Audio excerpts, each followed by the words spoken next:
دعوت اسلامی کے اندر رہیں، اس میں انشاءاللہ آپ کو گمراہیوں کی باتیں نہیں ملیں گی۔ اس میں امام اہل سنت اعلی حضرت رحمت اللہ علیہ کے فیضان کرم کے چشمے ابلتے نظر آئیں گے، حضور خواجہ غریب نواز رحمت اللہ علیہ کے فیوز و برکات ملیں گے، حضور غوث اعظم اور صحابہ اہل بیت کہ فیضان سے یہ دعوت اسلامی مالا مال اور سب کو فیضان مصطفیٰ صلی اللہ علیہ وسلم حاصل ہے۔ وہی اس طرح یہ دعوت اسلامی الحمدللہ ہماری رہنمائی کر رہی ہے۔ تو میں آپ کو یہ درخواست کروں، دیکھو نہ ہمارے پاس کوئی ممبرشپ ہے، نہ رکنیت ہے، نہ ہم آپ سے کوئی یہ کہتے ہوئے اتنی فیس دو تو دعوت اسلامی کچھ بھی نہیں۔ آپ بس دعوت اسلامی رہے، کوئی فیس نہیں ہے، کوئی رکنیت شپ نہیں ہے، کوئی ممبرشپ نہیں ہے اس کی۔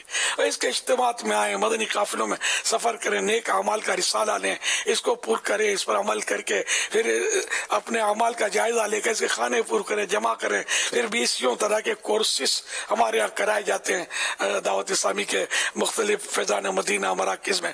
کوئی پائی پیسہ تو لیا نہیں، الٹا ہم تو قیام کی بھی سہولتیں دیتے ہیں، آپ کو بیٹھے بٹھائے کھلاتے بھی ہیں اور دین بھی سکھاتے ہیں، یہ سب کو پتا ہے، سمجھے؟